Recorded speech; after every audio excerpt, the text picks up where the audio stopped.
Yeah. Hey, girls.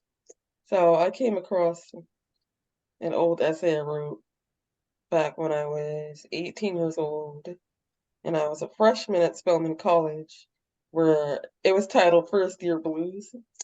And I was really, really sad and felt very, I guess, defeated over the way a professor in my department, who was my advisor, was talking to me about my matriculation plans.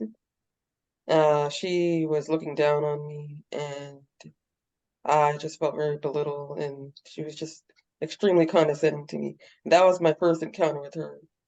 And then I had several other encounters with her after that, and the whole time she just acted like I wasn't worthy of being a Spelmanite. And so, and what I saw after that was a follow-up where, and I remember this clearly, I proved her wrong because whatever she thought of me, I was one of the brightest students in the major. I graduated with top honors, distinction on my exit exam. I was in this prestigious organization called Phi Beta Kappa. I got into the English Honor Society, and I got into another honor society.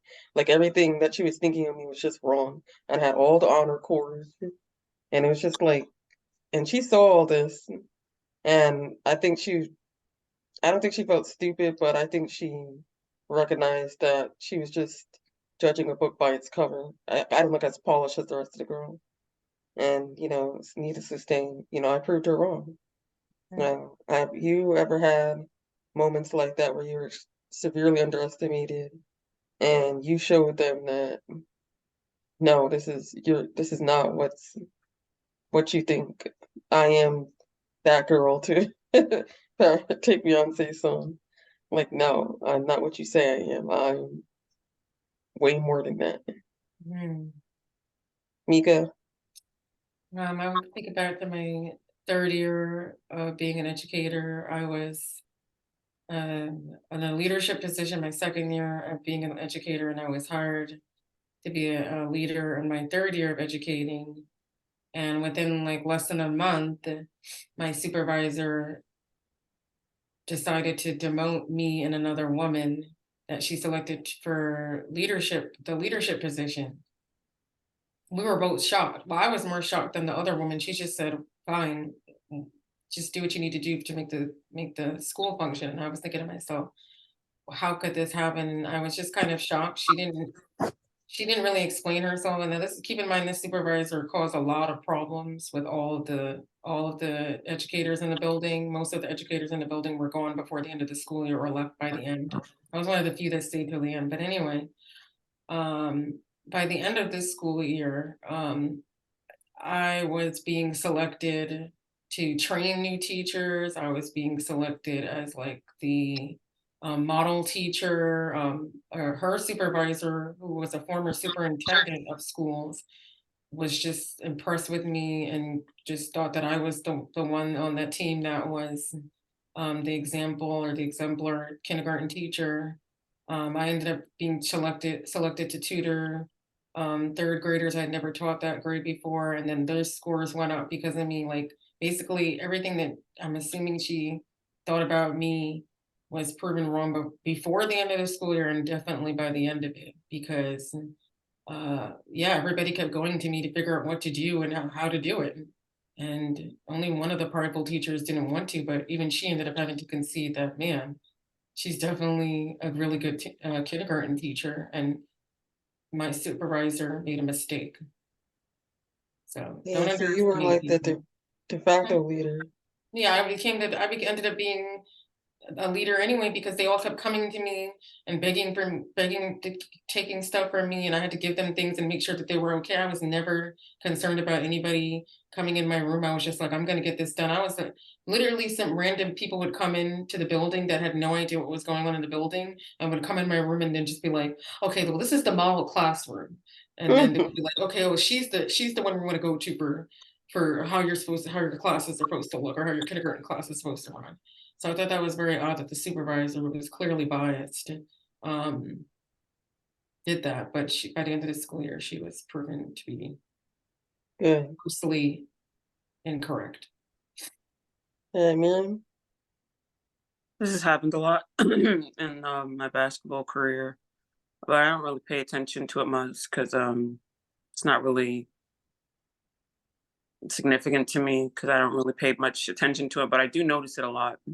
A lot of times, I've had coaches try to act like I wasn't one of the main people on the team that helps the team, and they would kind of like make me like a secondary like option, or even just basically make me seem like basically like belittled my value on the team as much as possible. It's all what I thought, foolish behavior, because you know my accolades speak for themselves, even though it's not something that I want to say, but they do, because I'd rather just have a team accolade than individual accolades. Mhm. But it has happened a lot throughout my basketball career where coaches and players do like jabs and, do like corny little side snippets and stuff. And I'm just like, well, I'm still getting awards and getting recognition. So it doesn't really matter what your little insignificant side comments are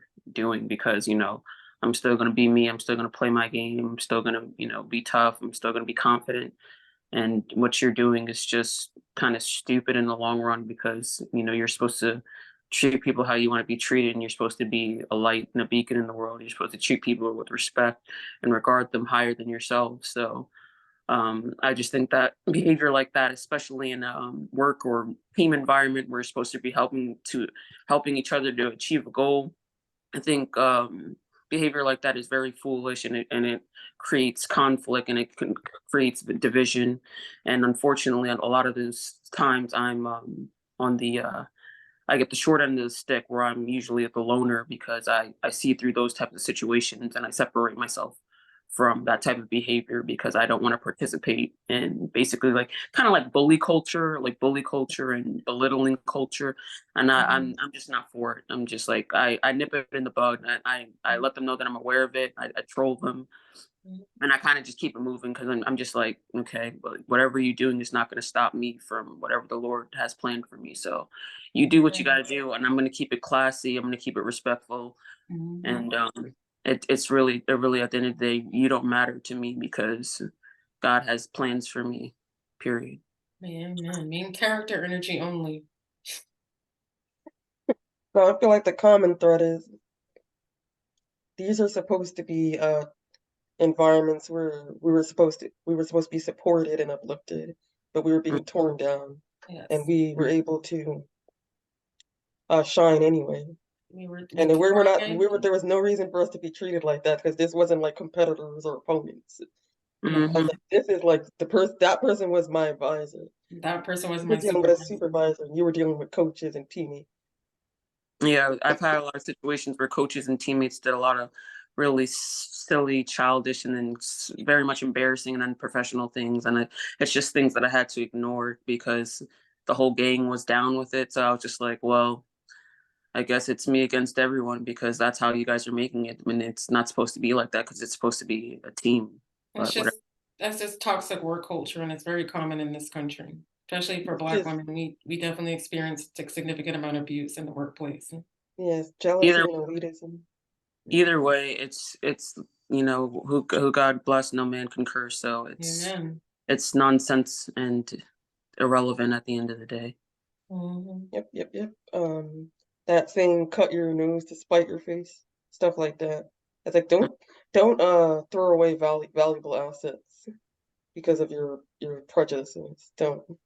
And that's This is why a how lot of companies are failing. and that's Mhm. how a lot of people miss their blessings too. Mm-mm. Sorry. All right, well, Thank you, drink water. girls. Thank you, girls. Drink water. Bye. Bye. Right.